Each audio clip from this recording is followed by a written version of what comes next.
구약 688면 역대하 24장 말씀입니다.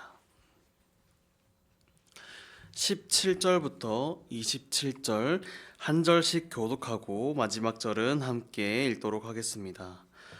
여호야다가 죽은 후에 유다 방백들이 와서 왕에게 절하매 왕이 그들의 말을 듣고 그의 조상들의 하나님 여호와의 전을 버리고 아세라 목상과 우상을 섬겼으므로 그 죄로 말미암아 진노가 유다와 예루살렘에 임하니라. 그러나 여호와께서 그들에게 선지자를 보내사 다시 여호와께로 돌아오게 하려 하심에 선지자들이 그들에게 경고하였으나 듣지 아니하리라.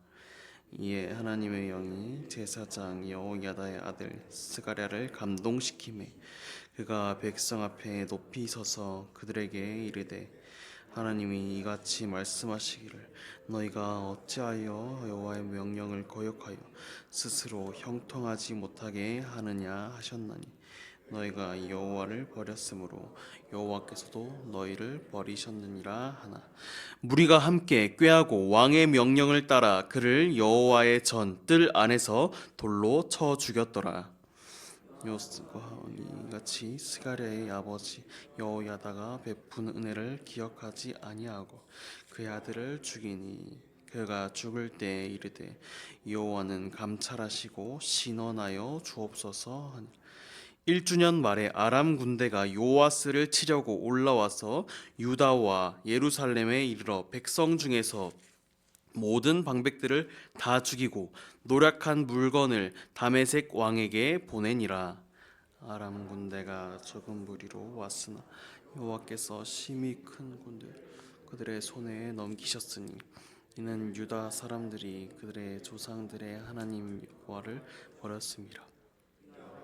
아람 사람들이 요아스를 징벌하였더라. 요아스가 크게 부상함에 적군이 그를 버리고 간 후에 그의 신하들이 제사장 여호야다의 아들들의 피로 말미암아 반역하여 그를 그의 침상에서 쳐 죽인지라. 다윗성에서 장사하였으나 왕들의 묘실에는 장사하지 아니하였더라. 반역한 자들은 암몬 여인 시므아스의 아들 사박과 모압 여인 시므리스의 아들 여호사. 함께 읽겠습니다. 요아스의 아들들의 사적 요아스가 중대한 경책을 받은 것과 하나님의 전을 보수한 사적은 다 열왕기 주석에 기록되니라. 그의 아들 아마샤가 대신하여 왕이 되니라. 아멘. 사랑하는 성도 여러분, 우리의 신앙의 여정에는 언제나 고마운 사람들이 있습니다. 처음 우리를 교회로 인도하여 준 사람, 뜨겁게 말씀을 우리에게 전해주시던 주일학교 선생님, 그리고 힘들 때마다 우리를 위해 기도해 주었던 사람들. 그들은 우리의 신앙의 버팀목이 되어 주었던 영적 여호야다와 같은 존재들입니다. 그들이 곁에 있었을 때 우리의 신앙은 평안하고 즐거웠을 것입니다.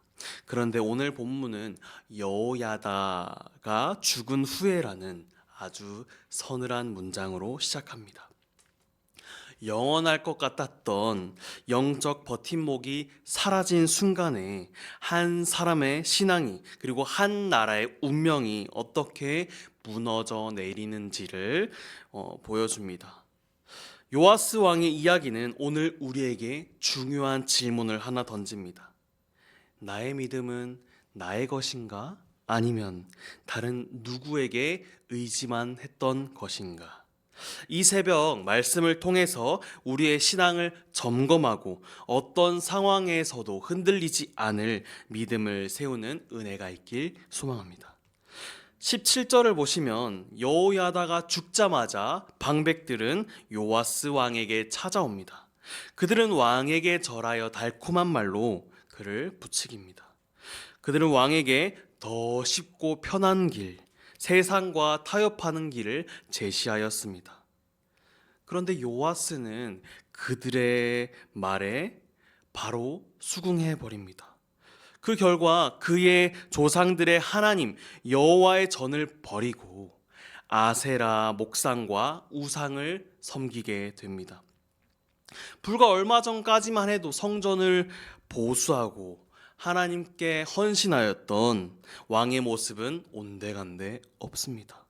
왜냐하면 그의 신앙은 대제사장 여호야다에게 전적으로 의지하였던 믿음이기 때문입니다. 영적 버팀목이 사라지자 세상의 유혹 앞에서 그는 빠르게 무너져 내렸습니다. 이 모습은 우리에게도 해당됩니다. 좋은 설교와 은혜로운 찬양, 경건한 공동체는 분명히 귀한 것입니다. 그런데 그것이 내 신앙의 전부가 될 때 우리는 겉보기엔 멀쩡해 보이지만 속은 텅 빈 상황이 될 수 있습니다. 내 신앙을 지탱해 주던 그 상황들이 사라지면 세상의 가치관과 유혹 앞에 무력하게 넘어질 수밖에 없습니다. 오늘 본문에 보시면 19절에 요아스와 유다를 즉시 심판하지 않으셨습니다. 하나님은 선지자들을 보내서 그들을 다시 여호와께로 돌이키려고 하셨습니다. 거듭해서 기회를 주셨던 것입니다. 그러나 왕은 듣기를 거절하였습니다. 그리고 하나님은 여호야다의 아들인 제사장 스가랴를 통해서 마지막 경고를 하십니다. 20절에 너희가 주를 버렸으므로 주께서도 너희를 버리셨느니라. 이 말은 너가 회개하면 다시 살 수 있어. 하나님께서 아직 붙잡고 계셔라는 마지막 기회였습니다. 그때 요아스는 어떻게 반응하였을까요? 21절과 22절에 보면 그는 자기 목숨을 구해주고 왕으로 세워준 여호야다의 은혜를 완전히 잊어버리고 오히려 그 아들 스가랴를 성전 뜰에서 돌로 쳐 죽여버리는 죄를 저지르고 맙니다. 은혜를 잊어버린 마음은 딱딱하게 굳어버립니다. 또한 하나님의 말씀을 듣지 못하게 합니다. 오히려 진리를 말하는 사람을 대적하게 합니다. 이후 스가랴는 죽어가면서 이렇게 외칩니다. 여호와는 감찰하시고 신원하여 주옵소서. 이는 개인적인 복수가 아니라 공의의 하나님께서 이 모든 일들을 바로잡아 달라고 구하는 기도였습니다. 23절과 24절에 보시면 하나님의 경고를 무시한 대가를 보여줍니다. 소수의 아람 군대가 쳐들어와서 유다의 대군들을 무찌르고 모든 지도자를 죽이며 성을 약탈합니다.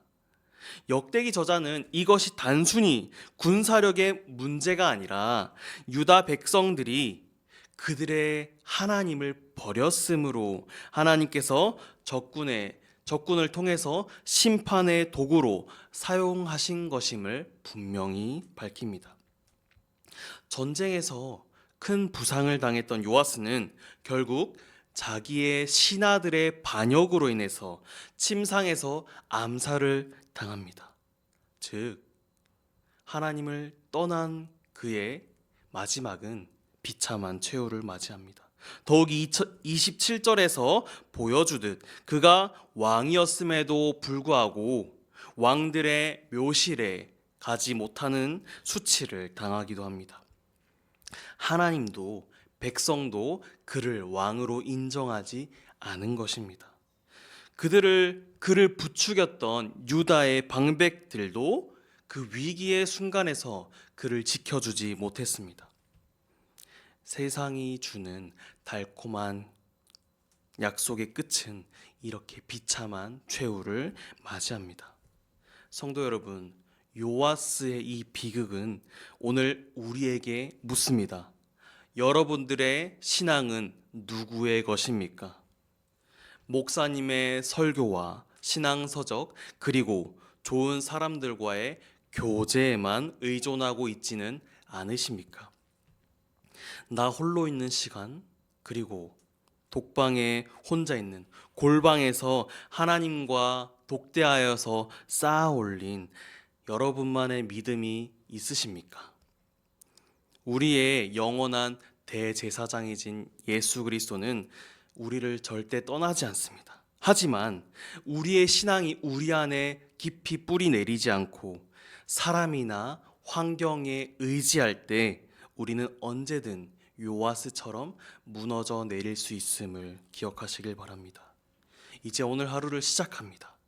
우리 주변에 여호야다가 영적인 버팀목들이 떠나는 순간에도 흔들리지 않고 오직 주님 한 분만을 붙잡고 주님 한 분만으로 굳게 서는 참된 믿음의 사람들이 다 되시길 소망합니다. 이 새벽에 기도할 때 나의 힘이 아닌 하나님을 믿는 믿음을 달라고, 또한 하나님께 받은 은혜를 잊지 않고 늘 감사하며 살게 하여 달라고, 말씀이 나의 죄를 지적하고 나를 찌를 때 순종하며 돌이키는 마음을 달라고 기도하시길 소망합니다.